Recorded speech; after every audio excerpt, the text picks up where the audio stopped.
é, dentre todas as entidades, sem desmerecer nenhuma outra entidade, mas eu acho que ela é a entidade mais querida do Brasil.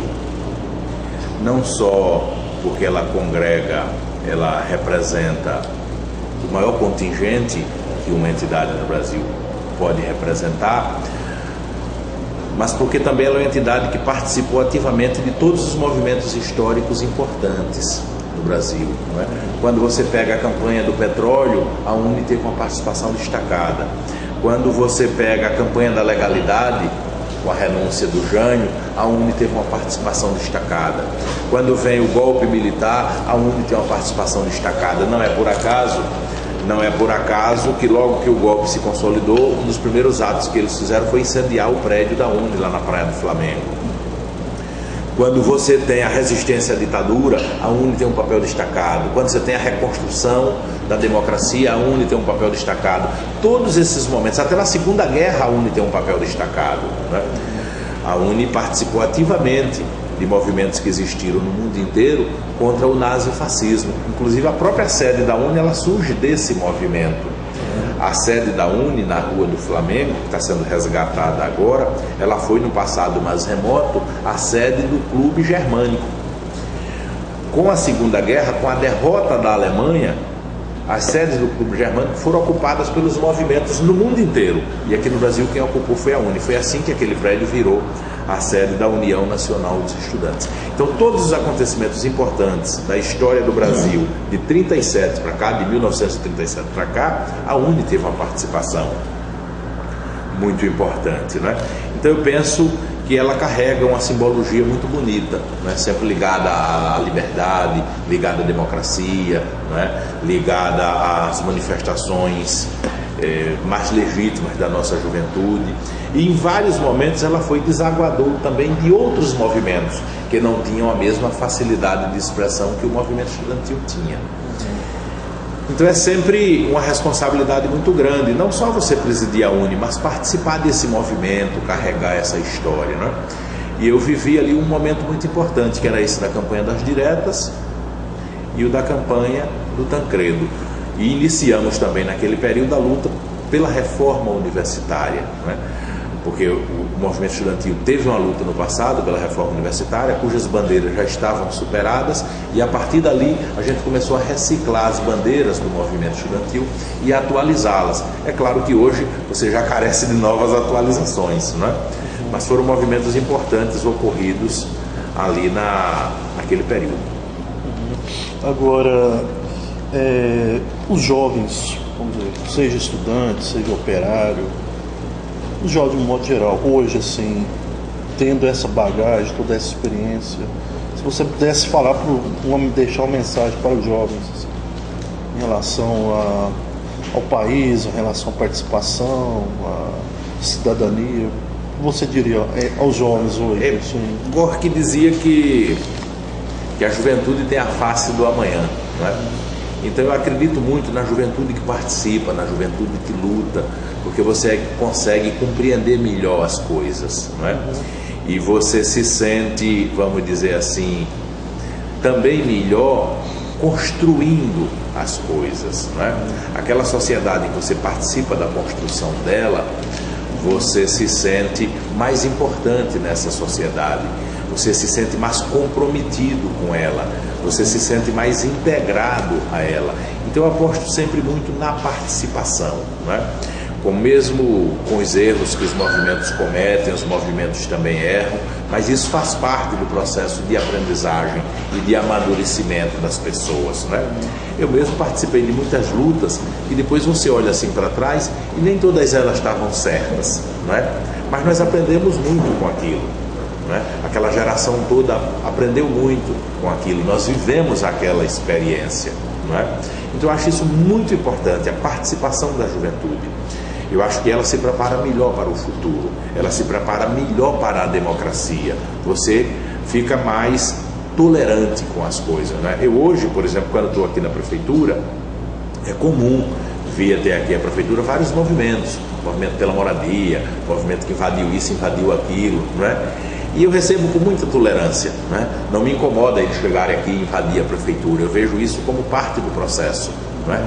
faz parte do processo de aprendizagem nossa e de aprendizagem deles também, onde muitas vezes surge a oportunidade de negociação e você ali resolve as coisas com mais consistência, com sinceridade, com seriedade, com responsabilidade, mostrando os limites do que você pode, do que você não pode, do que eles também devem, do que não devem fazer. Tudo isso você bota na mesa, discute ali, né? E ali saem algumas negociações, né? Eu acho que dá mais responsabilidade a todo mundo e mais amadurecimento a todo mundo. Então eu lembro sempre das vezes que invadia a reitoria, das vezes que invadia o restaurante universitário, né? E eu lembro quais as intenções que tinha na época, né? E como eu achava que aquele movimento era importante, né? E que aquilo não fazia mal a ninguém, e o quanto aquilo foi importante para a minha formação e para a formação de outros, né? Então você fica mais tolerante, compreende melhor a movimentação de uma sociedade, né?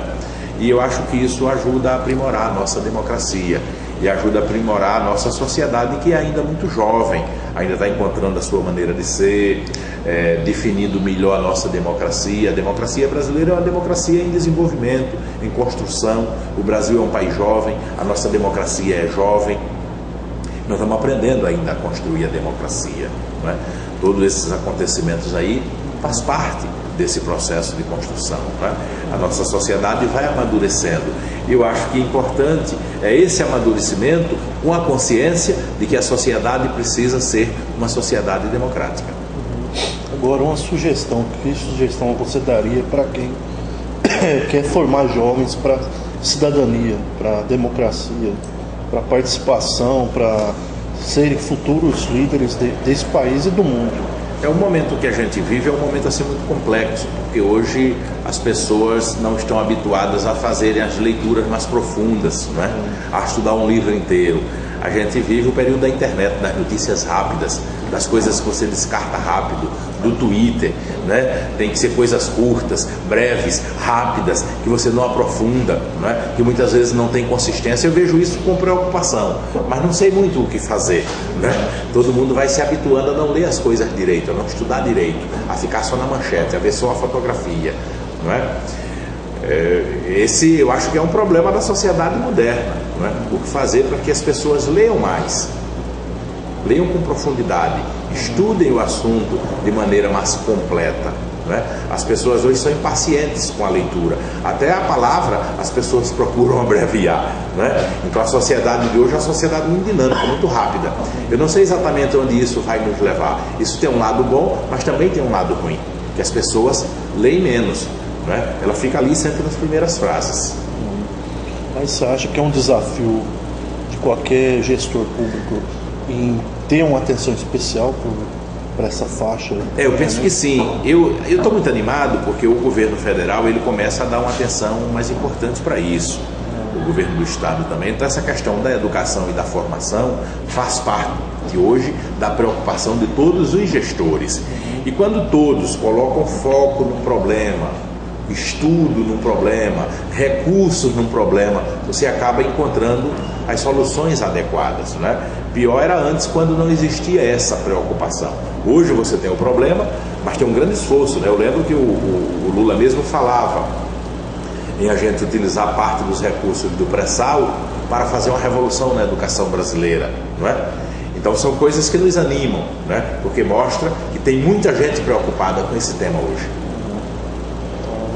Aí eu queria que você deixasse sua mensagem final e a importância vamos dizer, das juventudes hoje fazerem uma leitura das gerações passadas, das experiências acumuladas, né? Acho que quem militou nos anos 30, 40, 50, 60 até 80 tem, vamos dizer, um arcabouço de experiência que precisa ser mais socializada, né?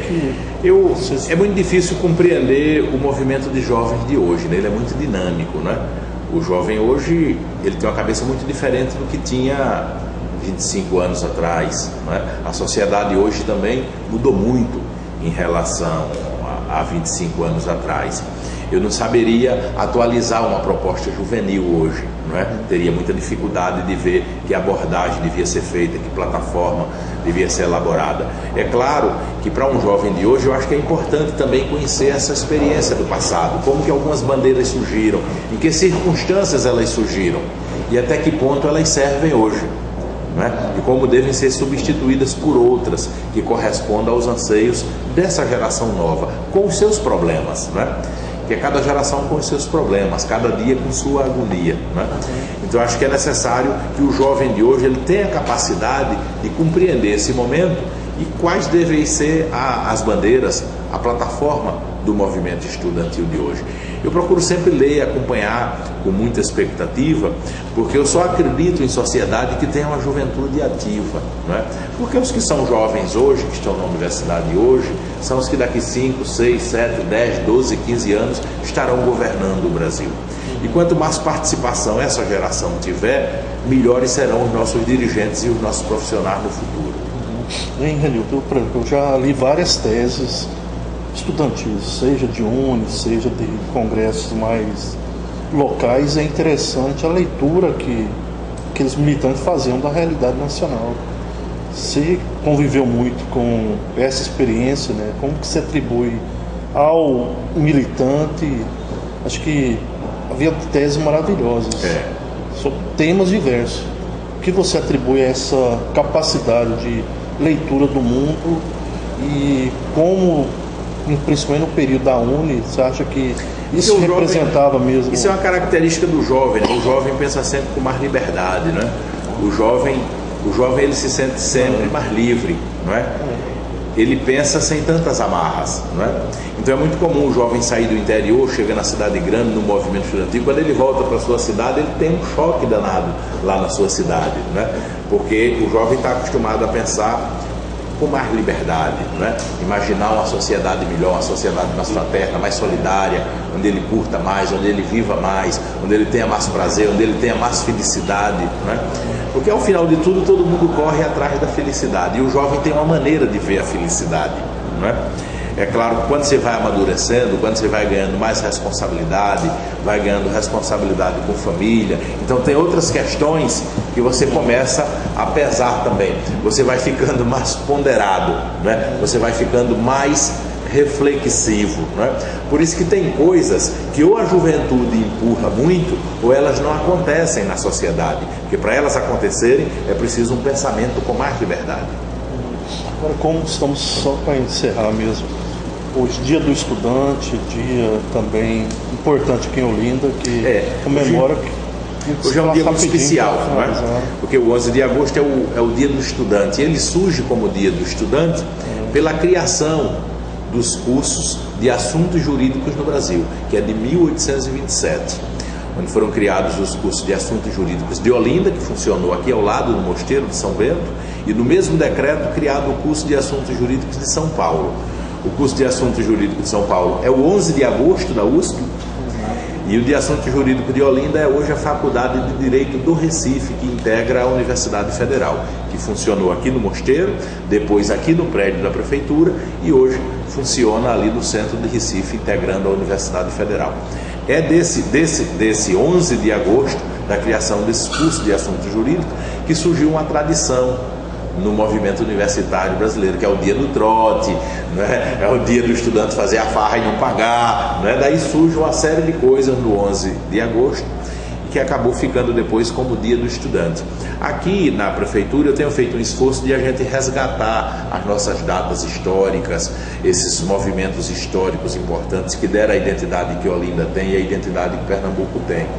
E dentro desse calendário tem o 11 de agosto, e todos os anos a gente faz uma visita ao Mosteiro de São Bento, na sala onde funcionou o primeiro curso de Direito do Brasil. Está lá ainda os livros, a biblioteca, aquele salão imenso. Aqui do lado do Mosteiro de São Bento também tem duas casas, que foi o embrião da Universidade Rural de Pernambuco, onde funcionou o primeiro curso ligado à agricultura e à veterinária, que deram origem também à Universidade Rural de Pernambuco. Então isso faz parte da história da cidade e que todos os anos, no 11 de agosto, a gente faz aqui uma série de eventos procurando resgatar essa história.